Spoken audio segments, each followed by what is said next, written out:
सरकार के आश्वासन के बाद आखिरकार ट्रक ड्राइवर्स की हड़ताल खत्म हो गई। Truck drivers hit and run मामले में नए आपराधिक कानूनों में 10 साल की सजा के प्रावधान का विरोध कर रहे थे। इस बीच AIMIM प्रमुख असदुद्दीन ओवैसी का संसद में नए आपराधिक कानूनों पर दिया गया भाषण वायरल है।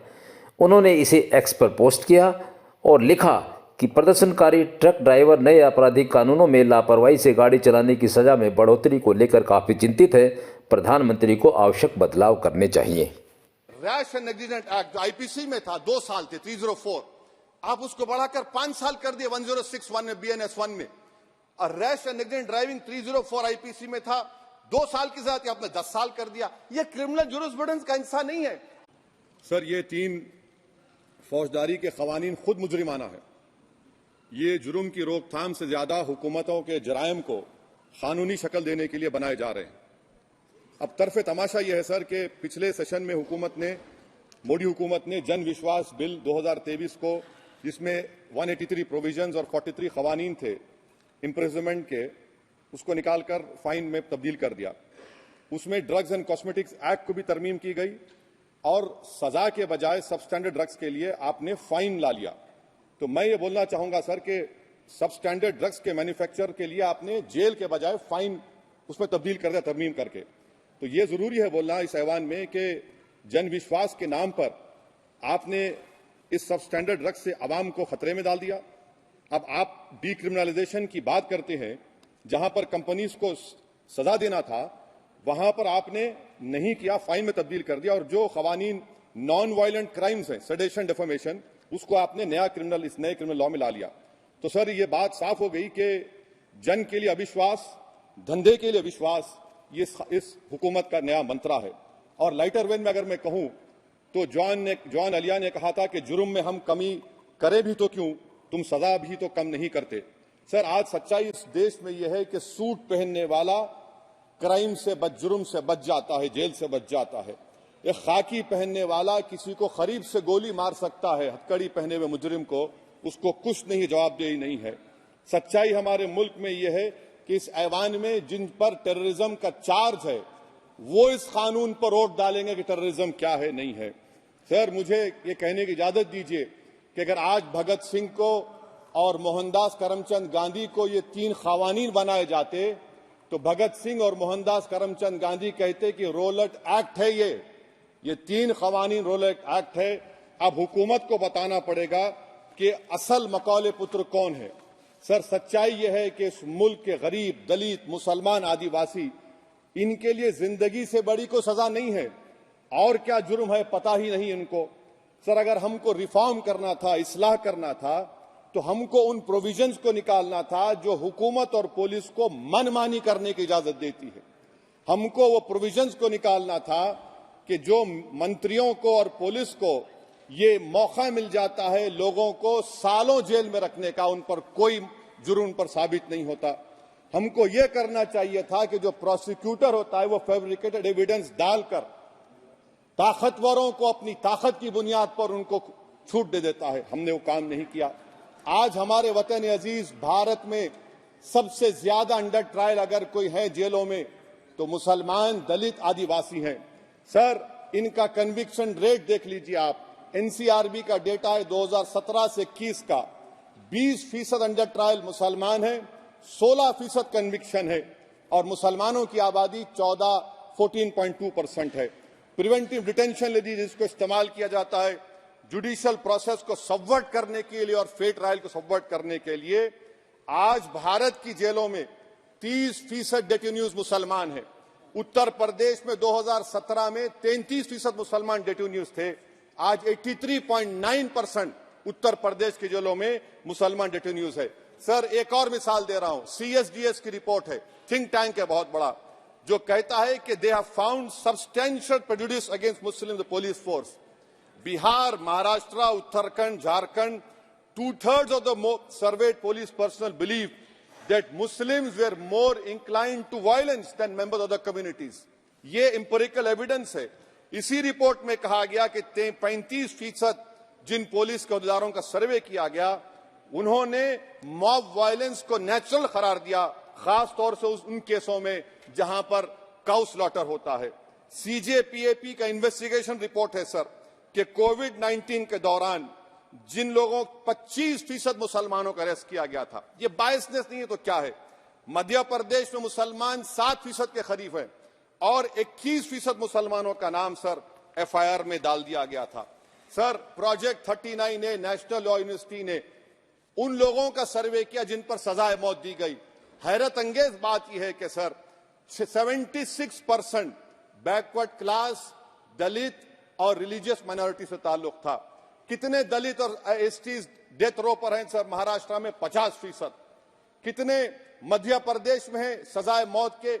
36% दलित और आदिवासी। कर्नाटका में 36%, बिहार में 31%, झारखंड में 30%, गुजरात में 19 लोग जो सजाए मौत के इंतजार में हैं, 15 मुसलमान हैं। केरल में 60% जो सजाए मौत के मुलजिम है रिलीजियस माइनॉरिटीज है। सर आखिर इस देश में कब तक ये चलता रहेगा कि अनस्पोकन रिजर्वेशन उन लोगों के लिए उनके पास पूरा पॉलिटिकल पावर है और एक अनस्पोकन रिजर्वेशन है दलित, मुसलमान, आदिवासियों के, इनको जेल में रहना पड़ता है। कि आखिर ये कैसे मुमकिन है सर कि आलाजात के जो अक्सरियती तबके के लोग हैं उनके पास सियासी ताकत है, माशी ताकत है, सोशल ताकत है और मुसलमान और दलित आदिवासी जेलों में पड़े रहते हैं। अरे अगर आप 3 कानून लाकर इस्लाह कर रहे हैं तो कौन सा इस्लाह है? आप तो ताकतवरों का रिफॉर्म कर रहे हैं, गरीबों को इससे क्या फायदा हो रहा है? तो जैसा अंग्रेजी में कहा गया था कि the cure is dangerous than the disease. Sir अब आप आ जाइए BNSS पर, क्लॉज 187 डिटेंशन का पीरियड देख लीजिए सर 187(3) में, यानी 15 दिन से ज्यादा आपको मुश्किल है प्रेजेंटली। अब आपने प्रोविजन दे दिया कि 90 दिन तक आप कभी भी 5 दिन का, 6 दिन का, 10 दिन का, यानी 90 दिन तक किसी को बेल नहीं मिलेगी। और हैरत अंगेज बात यह है कि यूएपीए के कानून में जिसको जेल में डाला जाता है यूएपीए में, 30 दिन के बाद एक सुपरिटेंडेंट ऑफ पुलिस को कोर्ट में एफिडेविट देना पड़ता है कि क्यों आप पुलिस कस्टडी ले रहे हैं जेल से। आपने वो भी निकाल दिया। यानी जिस किसी को भी आप इस कानून में अरेस्ट करेंगे, यूएपीए से ज्यादा मैं 90 दिन जेल में रहूंगा। और कौन रहेगा जेल में? मुसलमान रहेगा, दलित रहेगा, आदिवासी रहेगा और बेल उसको नहीं मिलेगी। तो ये खुद सुन लीजिए, तो यानी कन्विक्शन नहीं होगा, ना बेल मिलेगी क्योंकि पुलिस कस्टडी है। ये कानून में है सर, आप मुझे करेक्ट कर सकते हैं। अच्छा, DK बासु के गाइडलाइंस को आपने अडॉप्ट नहीं किया। क्लॉज 53(1) आप ये भी नहीं कह रहे कि भाई कौन उसको एग्जामिन करेगा, तो discretion of the medical practitioner. अरे आप ये पुलिस में जब जाते हैं तो पुलिस इतनी खातिर तवाज़ो करती है कि तलवों से लेकर जिस्म तक पूरे निशानात उसके जिस्म पर रहते, और आप कह रहे हैं कि मेडिकल प्रैक्टिशनर डिस्क्रेशन करेगा तो होगा।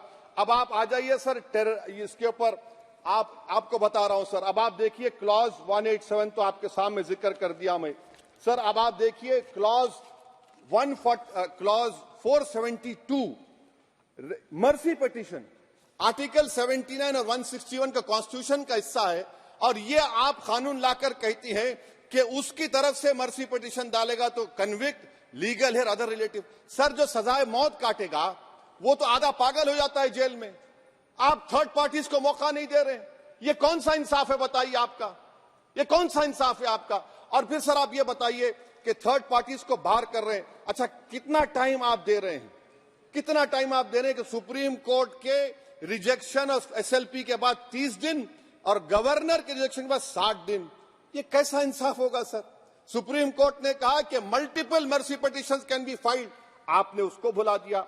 अच्छा सर, अब आप एक और बात देख लीजिए, क्लॉज 479 में ये कहते हैं कि अगर कोई डिटेंशन पीरियड अपना 1/2 ऑफ द क्राइम जो ऑफेंस का पूरा कर लिया तो उसको बेल मिलेगी। आप तो उसको और खतरनाक कर दिए। आप ये कहते हैं, उसमें ये कहते हैं सर, यहां पर आपने कह दिया क्लॉज 187 में, सॉरी सर, ये डिटेंशन मल्टीपल क्लॉज 479 में अगर एक से बढ़ के ज्यादा ऑफेंस होगा या ऑफेंस होगा लाइफ इम्प्रिजनमेंट का या पेंडिंग होगा तो उसको बेल नहीं मिलेगी। अरे हम तमाम तो, ऋषिकांत दुबे आप पर जब केस लगा, आपने कहा आपकी गाड़ी पर हमला हुआ, मैं जानता हूं, आप पर तो एक सेक्शन नहीं लगा। कई सेक्शन आप पर लगा दिए गए, तो फिर मुझे बेल नहीं मिलेगी। ये क्या कर रहे हैं आप? किस लिए कर रहे हैं आप अंदाजा भी लगा रहे, भाई आज आप वहां बैठे, कल आएंगे इंशाल्लाह, फिक्र मत करिए। पावर इटर्नल नहीं होता, ये तो कुदरत का निजाम है कि जो गंदगी करता है तो उनके लिए किसी और को मौका मिलता है, मगर आपको आना पड़ेगा एक दिन। आप ये गंदगी कर रहे हैं। अच्छा सर, ये बताइए कि हमने आप किसको कितना पर्सन्स वर पेंडिंग प्रोसीडिंग्स इन मोर देन वन ऑफेंस, और चार्जशीट में कई आते हैं। यानी जब हम पर केस बुक होता है सर, तो फूल का गुलदस्ता आता है, हर सेक्शन होता है उसमें, तो मुझे बेल नहीं मिलेगी। तो ये एक बात है सर। फिर आप आ जाइए सर, मैं आपको बताना चाहूंगा सर, यहां पर आपको, सॉरी सर, ये इतना बड़ा बिल है। फिर आप टेररिज्म पर सर, बीएनएस का टेररिज्म सर, ये बड़ा ही डेंजरस आपने खतरनाक आपने काम किया है। इससे दहशतगर्दी का मुकाबला नहीं होगा, सिविल लिबर्टीज खतरे में पड़ जाएंगे। और सबसे बड़ी बात तो यह है सर, इसमें आपने नोटिफाई करेंगे किसी को टेररिस्ट, कोर्ट क्यों नहीं करेगा? पुलिस वाला कैसे करेगा मुझे टेररिस्ट नोटिफाई? किसी ऑर्गेनाइजेशन को टेररिस्ट घोषित कर देंगे। तो ये खुद सेपरेशन ऑफ पावर्स का वायलेशन है, जुडिशियल इंडिपेंडेंस का वायलेशन है, और इंदिरा गांधी वर्सेस राजनारायण केस का वायलेशन है। तो ये मोदी सरकार जुडिशरी के पावर्स को छीनकर खुद जज, जूरी, एग्जीक्यूशन बन रही है। किसी शायर ने बड़ा अच्छा कहा था सर, वही कातिल, वही मुखबिर, वही मुंसिफ ठहरे। सर, मैंडेटरी वीडियो रिकॉर्डिंग आपने कहा कि जिस जगह पर किस प्लेस पर सर्च होता है वीडियो रिकॉर्डिंग की, मैं ये कहता हूं कि जब मेरा अरेस्ट होगा वीडियो रिकॉर्डिंग करिए। क्यों नहीं करते आप? जब मेरे घर पर पुलिस आती है वीडियो रिकॉर्डिंग करिए, जो मैं पुलिस को देता हूं उसकी वीडियो रिकॉर्डिंग करिए। विटनेस स्टेटमेंट होगा क्लॉज 183 में, उसका वीडियो रिकॉर्डिंग करिए। क्यों नहीं आप पैसे देते कि हर पुलिस वाले के जिस्म पर एक वीडियो रिकॉर्डर हो, और एक्यूज को मिलना चाहिए, आप नहीं मिलता एक्यूज को। हाँ, आपको नहीं है, मैं जानता हूं। क्लॉज 250 और 262 सर इनकंसिस्टेंट है।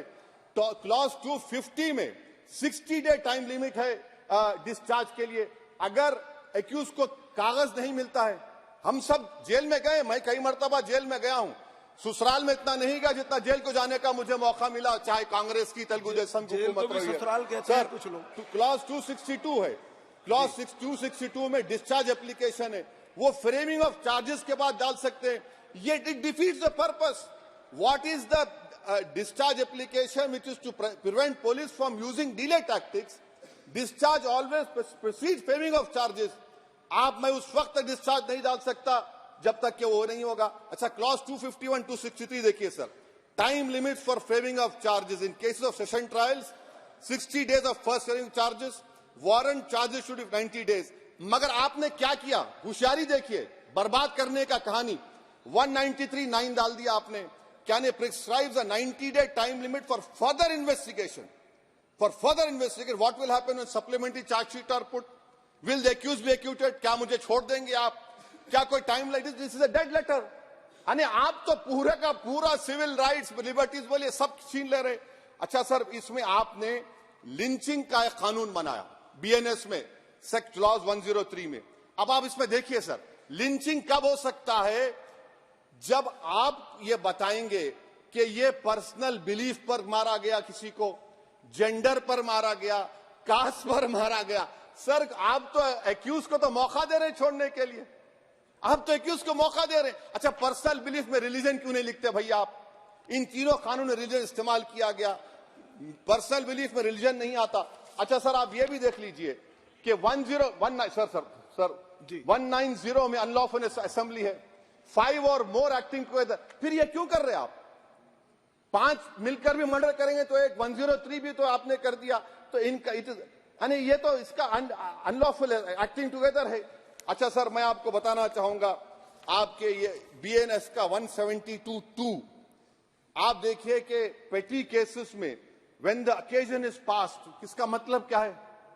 व्हेन द ओकेजन होगा क्या सर? अब हम चुनाव लड़ते तो जो हमारा जो पार्टी अपोजिंग रहती है वो कहती कि अब इनके 25 लोगों को 50 लोगों को गिरफ्तार कर लो, गिरफ्तार कर लेते मेरे बूथ के एजेंट्स को, और बोल रहे व्हेन, उसमें आप लिख रहे क्या है? When the occasion is past. माने पास हो जाएगा पोलिंग के 5 बजे छोड़ देंगे। अरे आप अपना ही हाथ काट रहे हैं अपने आप। याद रखिए, आज आप मुस्कुरा रहे हैं, कल यहां पर बैठेंगे कोई और कर देगा काम आपके ऊपर। अच्छा रेप सर, रेप क्या, रेप सिर्फ महिलाओं का होता है, मर्दों का रेप नहीं होता है क्या? आपका प्रोविजन नहीं है क्या? स्टॉकिंग नहीं होती है मर्दों की? अच्छा जस्ट होता है सर, आप हंस रहे हैं, होता है, होता है। आपकी हंसी इस बात का इकरार है कि आप जानते हैं किसका हुआ है। तो justice JS Verma sir, justice JS Verma का जेंडर न्यूट्रल बनाइए। अच्छा क्लॉज 69 को, क्लॉज 69 लव जिहाद आ गया। देखिए सर, क्लॉज 6 लव जिहाद आ गया, उसमें बियॉन्ड रीजनेबल डाउट प्रूव ही नहीं कर पाएंगे आप। अब उसमें क्या बताना पड़ेगा? Suppressing identity. यानी अगर कोई महिला मोनू मानेसर चोमू चंडीगढ़ से इश्क करती है, बाद में उसको मालूम होता है कि वो मानेसर का नहीं है, चंडीगढ़ का नहीं है, तो क्या क्लॉज 69 एक्शन में आएगा? आप बताइए कि अच्छा अगर कोई ये कहेगा कि मेरा नाम कुछ नाम है, कई कुछ नाम होता है जो कॉमन नाम होता है मुसलमानों में, दीगर मज़ाहिब में, तो क्या वो सेक्शन अप्लाई होगा? ये क्या आप कर रहे हैं? अच्छा आपने अडल्ट्री को निकाल दिया, आपने होमोसेक्सुअलिटी को निकाल दिया, तो ये कंसेंशुअल सेक्सुअल रिलेशन जो 18-20 साल के ऊपर के लोगों में करते हैं, मैं इसका खिलाफ जरूर हूं मजहबी एतबार से, मगर आप क्यों उनकी ऑटोनॉमी को रोकना चाहते हैं? अच्छा सर, सेक्शन क्लॉज 1093 बीएनएस का, आपको it does not require knowledge और intention part of person facility commission organise crime. ये मैं 5 मिनट दीजिए सर। सर बीएनएस का आप सेडेशन पे देख लिए, सेडेशन को आपने दोबारा ला लिया, लफ्ज सेडेशन इस्तेमाल नहीं किया आपने। 3 साल से 7 साल आपने सुप्रीम कोर्ट को अंडरटेकिंग दी थी कि प्रोविजन नहीं लाया जाएगा। तो चेयरमैन सर, यहां पर हिंदी के बहुत मशहूर कवि का वो शेर मुझे याद आ रहा है, मैथिली शरण गुप्त का, कि राज्य को यदि हम बना लेंगे भोग तो बनेगा वो प्रजा का रोग, फिर कहूं मैं क्यों ना उठकर हूं आज मेरा धर्म राजद्रोह। कार्ल मार्क्स ने कहा था sir, history repeats itself first as a tragedy, second as a farce. आप क्लॉज 195 1D देखिए, it criminalises the making of publication of false and misleading information jeopardising sovereignty integrity of India. Vague है, यानी जो कोई भी पत्रकार investigative journalism लिखेगा आप उसको इस्तेमाल कर लेंगे और जेल की सलाखों में उसको डालकर आप सड़ा देंगे।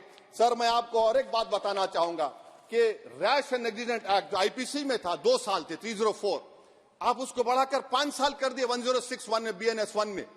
और rash and negligent driving 304 IPC में था 2 साल की सजा थी, आपने 10 साल कर दिया। ये क्रिमिनल जुरिस्प्रूडेंस का हिस्सा नहीं है। अच्छा क्रिमिनल ऑर्गेनाइजेशन, उत्तर प्रदेश में यूपी गैंगस्टर एक्ट में एक चार्जशीट में गैंगस्टर एक्ट लगता। सर आप बताइए फिर यूएपीए का क्या होगा, पीएमएलए का क्या होगा, महाराष्ट्र मकोका क्या क्या होगा, गुजरात के कोका क्या क्या होगा? आप ये सब कानून रख रहे हैं और एक पुलिस वाले को आप ये तमाम कानून की इजाजत देंगे? याद रखिए, जिंदगियां बर्बाद करने का काम आप कर रहे हैं और सबसे बड़ा इसका नुकसान होगा। किसका नुकसान होगा? दलितों का, मुसलमानों का, आदिवासियों का। और वो पॉलिटिकल पार्टीज जो कल आज सत्ता में है, कल नहीं रहेंगे, वो बदले की भावना से काम करते हैं। सर मुझे पुलिस ने पीटा सर, 1999 22 दिसंबर को मेरे सर पर 20 टाके लगे, पीठ से लेकर पैर तक मारा गया। आपको मालूम सर क्या हुआ?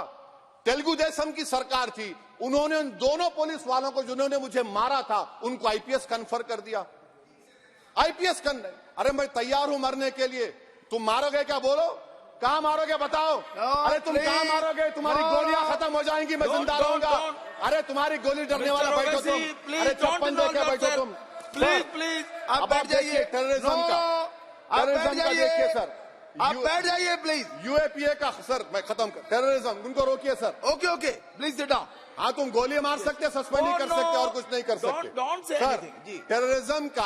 टेररिज्म का डेफिनेशन में आप देखिए, यूएपीए का सेक्शन 16,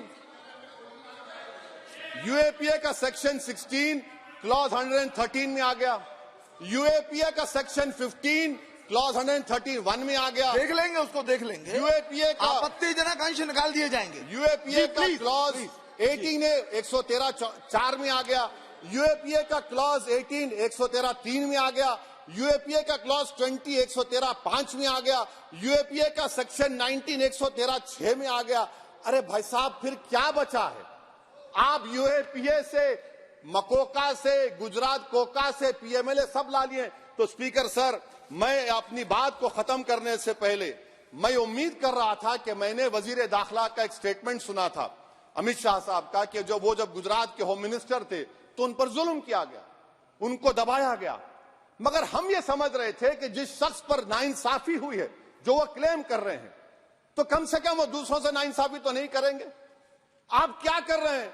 अरे ऐसे हजारों लोग हैं जिन पर जुल्म हो रहा है, ना उनके पास दलील है, ना उनके पास वकील है, ना उनके पास आजादी है। तो ये तीन सर मैं आखिर एक लव ये तीनों कवानीन हमारे मुल्क की जमहूरियत के लिए, इन गरीब तबकात के लिए नुकसानदेह साबित होगा। और ये सरकार को मैं चार्ज दे रहा हूं, आप चेक रिपब्लिक में निखिल गुप्ता बैठा है, लेके आओ ना उसको। कुलभूषण यादव पाकिस्तान में बैठा है, लेके आओ ना। कतर में हमारे फौजी बैठे, लेके आओ ना उनको। अरे कहां तुम्हारी देशभक्ति है? अरे निखिल गुप्ता को लाओ, इस कानून में इस्तेमाल करो। मगर वो नहीं बोलेंगे। मैं इस कानून के मुखालिफत में खड़ा हूं जो भारत की जमहूरियत के लिए खतरा बनेगा। शुक्रिया सर। श्री पुष्पेंद्र सिंह चंदेल।